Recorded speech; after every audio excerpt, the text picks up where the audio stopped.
UP TGT 2022 के mission में लगे हुए सभी प्रतियोगी साथियों का MCQs based on literary terms के फास्ट रिवीजन सेशन में आपका फिर से स्वागत है जी।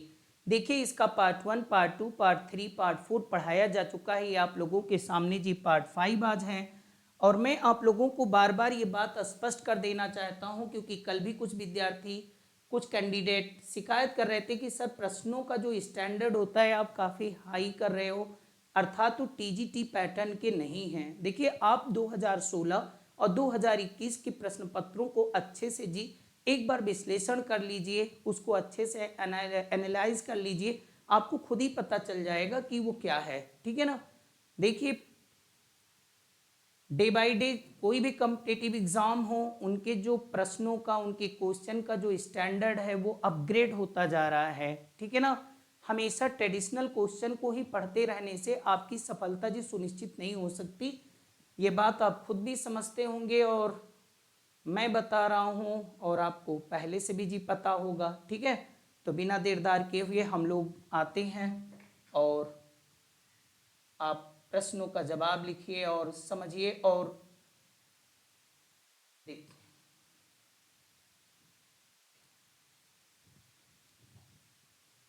देखिए, आपके सामने जी पहला सवाल है, पहला क्वेश्चन है द चौसरियन स्टेंजा और राइम रॉयल। देखिए, चौसरियन स्टेंजा कहा जा रहा है और राइम रॉयल कहा जा रहा है। ठीक है ना। कंप्राइजेज ये कितने लाइन की होती हैं? 7 लाइन, 8 लाइन, 9 लाइन, 4 लाइन। ठीक है ना। तो नो डाउट ये कितने लाइन की होती हैं जी? 7 लाइन की। अब एक सवाल हम आपको यहाँ से और भी कुछ चीज़ इन्फॉर्मेशन जी जोड़ते जा रहे हैं। अब एक सवाल यहीं से बन सकता है कि आखिर में इसको राइम रॉयल क्यों कहा जाता है। तो राइम रॉयल क्यों कहा जाता है कि जो चौसर ने 7 लाइन स्टेंजा का फॉर्म जी क्वाइन किया, तो इसको जेम्स फर्स्ट भी थे एक स्कॉटलैंड के। ठीक है। उन्होंने भी इसको जी यूज किया था। तो क्योंकि जेम्स फर्स्ट क्या थे जी? राजा थे, महाराजा थे। ठीक है ना। और रॉयल का मतलब ही होता है, रॉयल का मतलब ही होता है जी राजसी। ठीक है ना। तो इसलिए चौसरियन स्टेंजा को राइम रॉयल कहा जाता है। ये सवाल कई बार बना हुआ है कि किसने यूज किया था, तो जेम्स फर्स्ट ने यूज किया था। ठीक, ओके।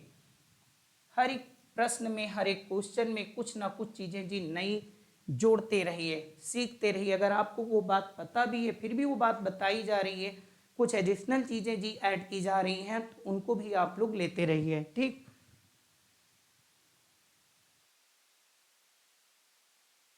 क्वेश्चन नंबर सेकंड आपके सामने है। मेरा आपका ज़्यादा टाइम लेने का जी कोई इरादा नहीं है। देखिए, थोड़ा सा इस सब सिस्टम में टाइम लग रहा है, क्योंकि मैं आपको बार बार बता चुका हूँ कि मैं ऑफलाइन में तो एक ओल्ड फेस हूँ, लेकिन इस प्लेटफॉर्म पे मैं निश्चित रूप से एक नया चेहरा हूँ। तो ये सब थोड़ा सा देखिए, the 9 line are in.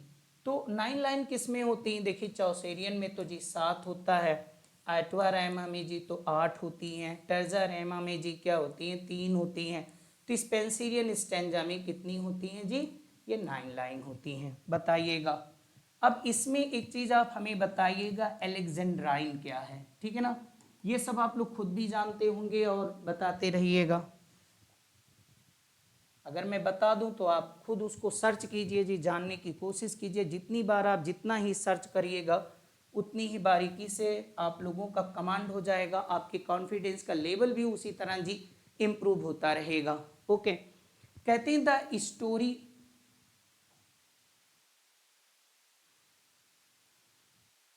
The story line is. Story line क्या होती है जी? प्लॉट होता है, एक स्टोरी होती है, डेनुमा होता है, क्लाइमैक्स होता है। तो ये डेफिनेटली क्या होता है? प्लॉट होता है, स्टोरी नहीं होता। डेनुमा आप जानते होंगे जी, कॉमिक एंड ऑफ कॉमेडी। किसी कॉमेडी का जो कॉमिक एंड होता है जी, वो क्या होता है? डेनुमा होता है। Okay.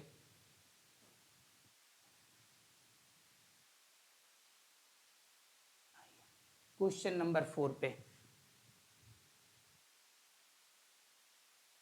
It may be a person, place, thing और इवेंट। मतलब ये कोई स्थान हो सकता है, कोई वस्तु हो सकती है, कोई घटना हो सकती है। इट हैज़ अ मीनिंग, इसका एक अर्थ होता है। It also stands for something more than it self. The term is, ये कौन सा टर्म है जी, कि जो एक चीज का उसका एक अर्थ होता है और ये एक दूसरी चीज का अर्थ देता है। समझ गए होंगे अब आप लोग। ये स्टाइल भी नहीं होता है। एनेक्डोट तो एक मॉरल टीचिंग स्टोरी होती है जी। आयरनी तो आप जानते होंगे विडंबना होता है, जो कहा जा रहा है ठीक उसका विपरीत अर्थ होने वाला, तो ये भी नहीं होगा। तो डेफिनेटली ये क्या है जी, symbol. Okay,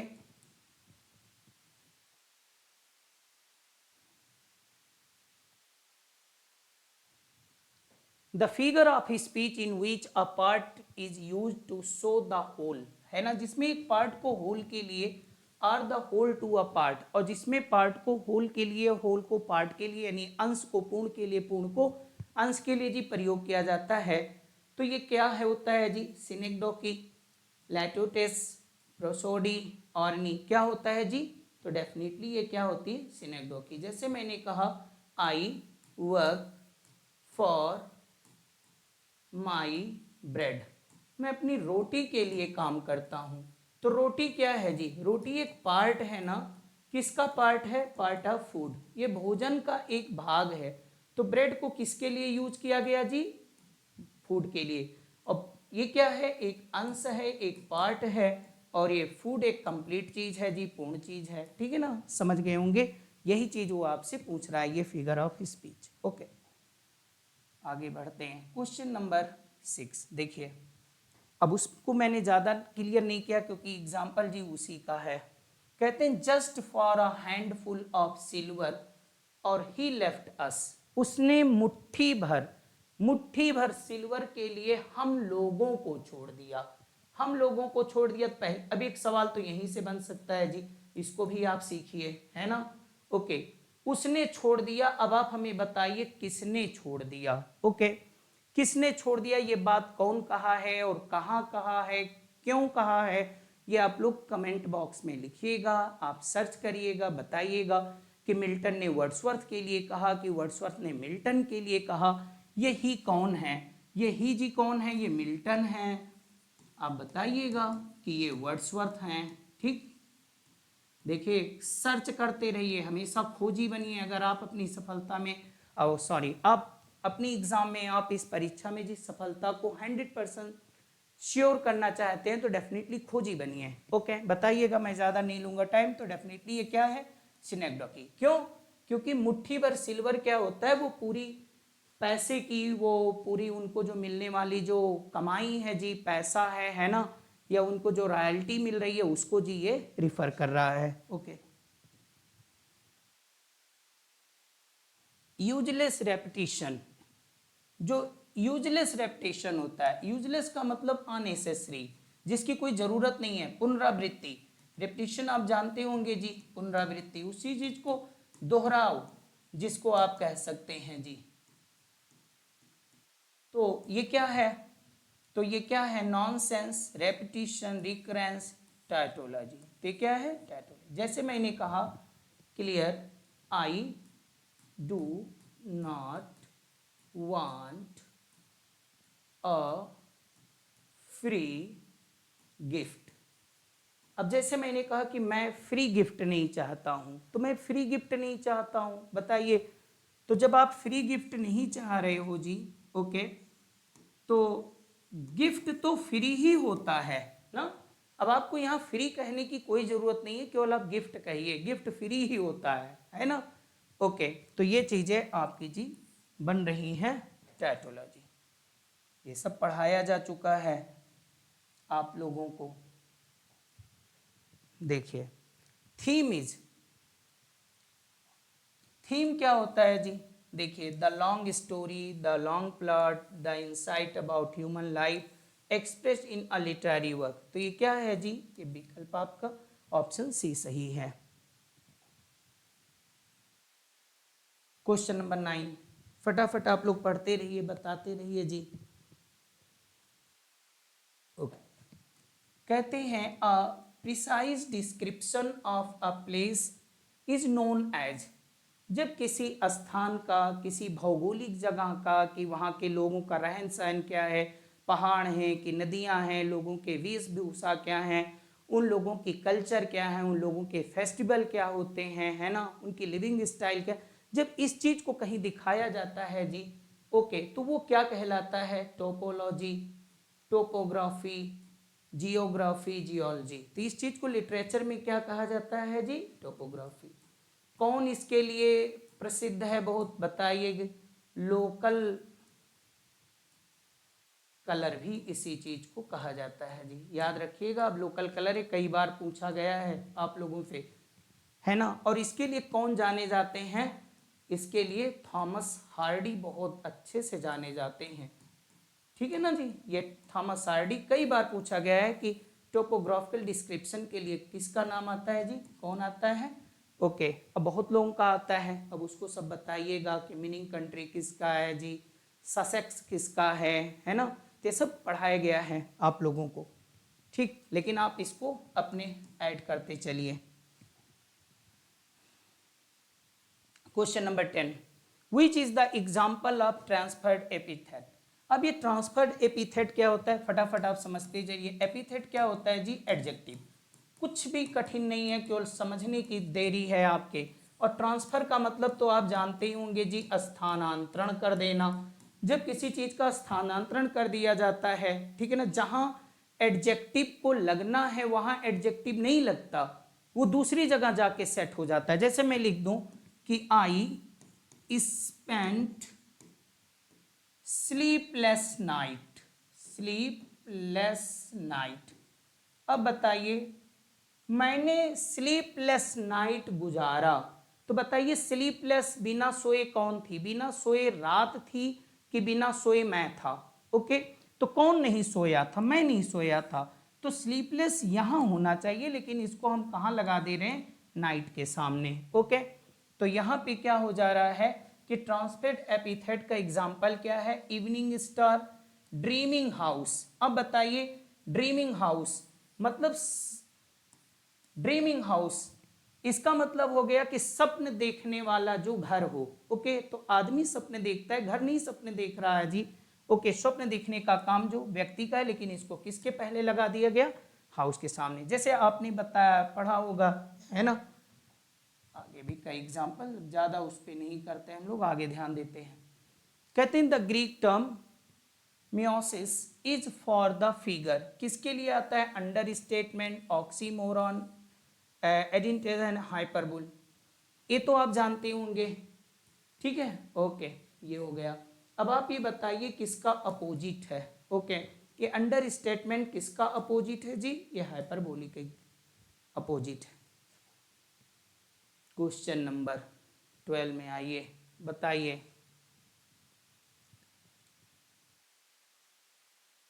जेटगेस्ट means spirit of love, spirit of hatred, spirit of the dead, spirit of the age, okay. तो डेफिनेटली ये स्पिरिट ऑफ द एज है। एक सवाल ये भी बन सकता है आपका कि बताइए जो शब्द है ये क्या है, ये जर्मन है कि ये फ्रेंच है कि ये इंग्लिश है कि ये लैटिन है, बताइएगा, ओके। तो ये सब सारे क्वेश्चन आप लोगों के लिए जी देखे जा सकते हैं, बन सकते हैं, क्योंकि अब क्वेश्चन के प्रारूप लगातार जी चेंज हो रहे हैं। जेगुमा, अब जेगुमा क्या है जी, जेगुमा इज अ ग्रीक वर्ड है और मीन्स इसका जोकिंग होता है कि सेपरेटिंग होता है कि डिस्कनेक्टिंग होता है, योकिंग मतलब किसी चीज को जोड़ना, किसी चीज में किसी चीज को हिच कर देना। इसका प्रयोग साहित्य में कैसे होता है जी, है ना, जैसे मैंने कहा कि सी ब्रोक माई हार्ट, उसने मेरा दिल तोड़ा। और फिर मैं लिखूं सी ब्रोक माई एक्सपेक्टेशन, उसने मेरी उम्मीद तोड़ दिया। तो क्या कह दूं मैं कि she broke my heart and expectation. अब ये क्या कर दिया जाए, उनको जी जोड़ दिया गया। तो इसी चीज को हम लोग टेक्निकली ग्रामर लिटरेचर में जी जेगुमा के नाम से जानते हैं। बस आगे बताइए, ये सवाल आप लोगों के लिए काफी इंपॉर्टेंट है जी, फटाफट बताइए। Malapropism is also a type of, क्या है, इन्वेक्टिव, सोलिसिज्म इलैबोरेशन क्या है? तो ये क्या है जी? सोलिसिज्म। इसका मतलब होता है, आप समझते होंगे, व्याकरण का दोष। व्याकरण में दोष, जब ग्रामेटिकल जो एरर होती है ना, कोई राइटिंग होती है उसमें जो ग्रामेटिकल एरर होता है तो उसी चीज को हम लोग जी सोलिसिज्म कहते हैं। तो मैलप्रॉपिज्म भी इसी से संबंधित है। मैलप्रॉपिज्म में क्या होता है जी, जब हम कोई चीज कहना होता है उससे बिगाड़ के कोई शब्द कर देते हैं। जैसे मैंने आपको बताया है कि जैसे मैंने कहा कि वो लोग जब देखते हैं मुझको तो मुझसे एक्सपायर हो जाते हैं। अब जहां मुझे इंस्पायर कहना चाहिए, तो जहां मुझे इंस्पायर कहना चाहिए तो इंस्पायर की जगह वो जी क्या आ जा रहा है? एक्सपायर आ जा रहा है। ओके, तो इंस्पायर की जगह जब एक्सपायर मैं कह दे रहा हूं तो यही है मैलप्रॉपिज्म। ओके, तो ये बताओ व्याकरण का दोष है कि नहीं है? और सोलिसिज्म का मतलब ही होता है ग्रामेटिकल एरर। ओके, समझ चुके होंगे आप। ये सब मैं बताते जा रहा हूं, ये सब आप लोग अपने ज्ञान। देखिए, आप लोगों के सामने क्वेश्चन नंबर 15 है, इसको पढ़िए और फटाफट जवाब दीजिए जी। इस तरह के प्रश्नों की बनने की परंपरा जी शुरू हो गई है और आप अच्छे से इनको तैयार करके रखिए। देखिए, what is not element of lyric? Lyric का एलिमेंट क्या नहीं है? तो कह रहे हैं कि lyric is form of poetry that expresses personal feeling. ये बात सही है जी। लिरिक में पर्सनल फीलिंग और पर्सनल थॉट ही व्यक्त किए जाते हैं, ठीक है ना। और दूसरी, अ लिरिक इज, अब इसको हटा दीजिए जी, ये मिसप्रिंट हो गया है। और a lyric is a narrative poem. कह रहे हैं कि लिरिक जो होती हैं एक नैरेटिव पोएम होता है, इसको इग्नोर करिएगा जी। A lyric is a narrative poem. Lyric जो होती है एक कहानी को कहने वाली, एक कहानी जिसमें गाई जा रही हो, कहानी बताने वाली कविता होती है। नहीं जी, कहानी बताने वाली कविता नहीं होती है ये। कहानी नहीं कही जाती इसमें, कोई कहानी तो बैलेड में कही जाती है। तो यही बात जी इसका सही जवाब है कि ये एलिमेंट नहीं होता है, मतलब वो नैरेटिव पोएम नहीं होती है लिरिक, ठीक है।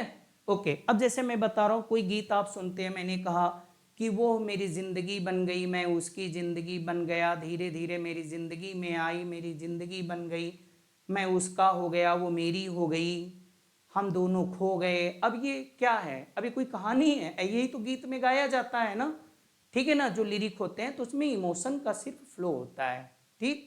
ओके, आप समझ चुके होंगे। तीसरा देखते हैं, lyric poetry is known for its brevity. Lyric जी छोटी होती है और क्या, इमोशनल इंटेंसिटी, भावनात्मक तीव्रता भी होती है, एंड म्यूजिकल क्वालिटी, ये भी बात सही है। किसके सेंस में? लिरिक के सेंस में। और lyric is a subjective in nature, subjective भी होती है जी इन नेचर, ये भी बात क्या है? सही है। तो गलत क्या है जी? केवल ये बात इनकरेक्ट है, किसके सेंस में जी? लिरिक के। इसलिए सही जवाब आपका क्या है? Option B. ओके, अब आपको क्लियर हो गया होगा लिरिक, बिल्कुल समझ के रखिए जी। Okay, what is the rhyming scheme of sonnet on his blindness by John Milton? On his blindness जो मिल्टन ने सोनेट लिखा है जी, उसकी राइमिंग स्कीम आपको बतानी है। बताइए, आप चयन कीजिए और इसमें फटाफट आप लोग बताइए, ठीक है ना। देखिए, एक सवाल तो यही हो सकता है आपका कि ऑन हिज ब्लाइंडनेस कौन सा सोनेट है? तो इसको जी कहा जाता है पेट्रार्कन सोनेट। अब आप बताइएगा कि इसको पेट्रार्कन सोनेट कहा जाता है।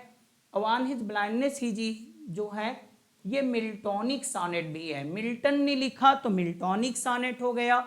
मिल्टन ने पेट्रार्क को कॉपी किया, पेट्रार्क के पैटर्न पे लिखा, तो इसलिए मिल्टोनिक सोनेट को पेट्रार्कन सोनेट भी कहा जाता है।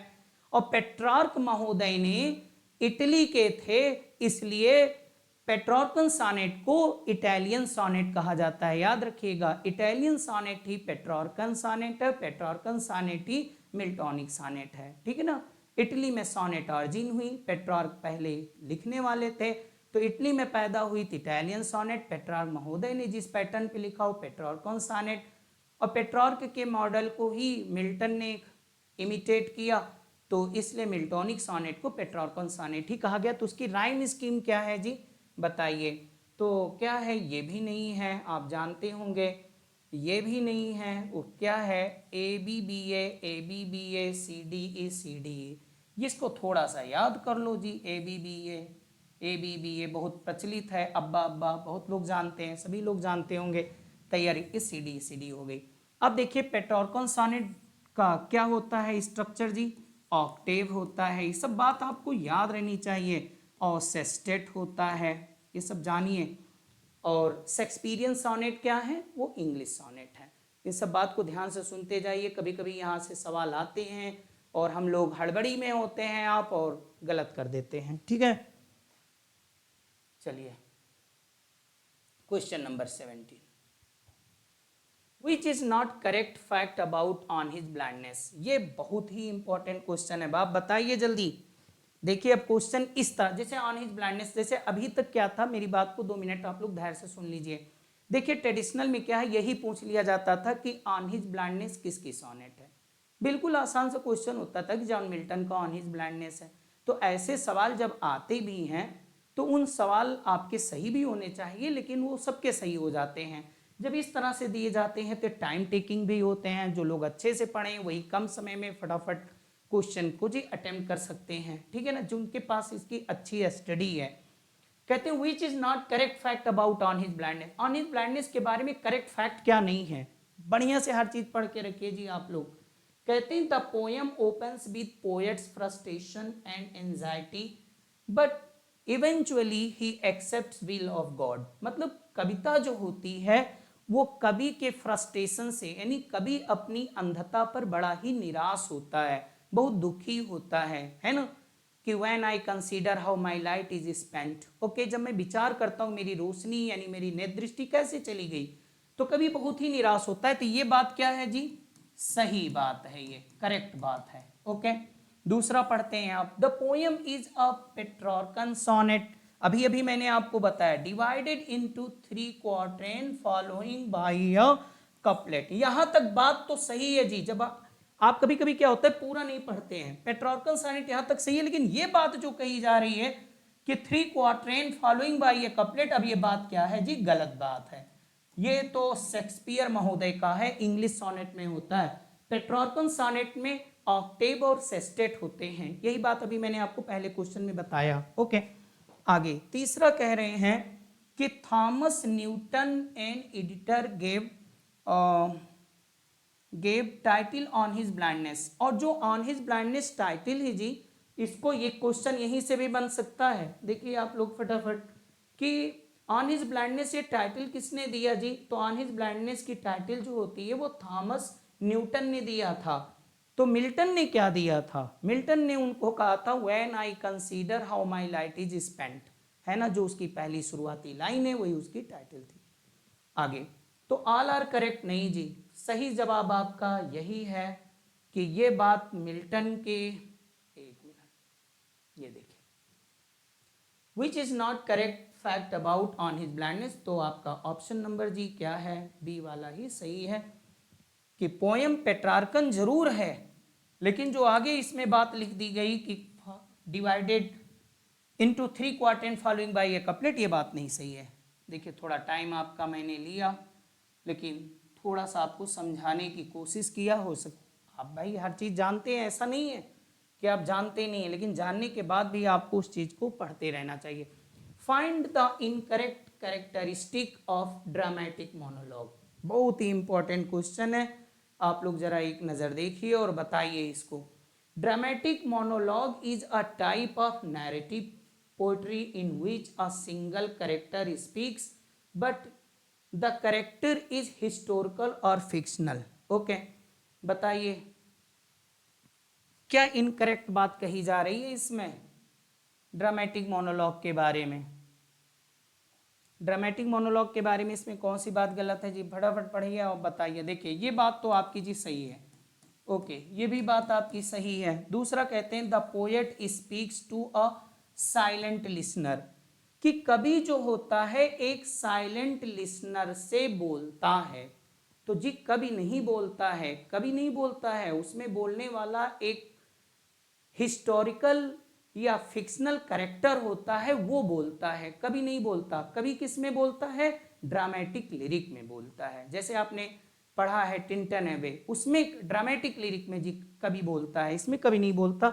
यही आपका क्वेश्चन का जवाब जी सही है, ऑप्शन बी सही है। दूसरा पढ़िए, आगे पूरा कर लीजिए। The character addresses an unseen audience, ये भी बात जी सही है, करेक्ट है ड्रामेटिक मोनोलॉग के सेंस में।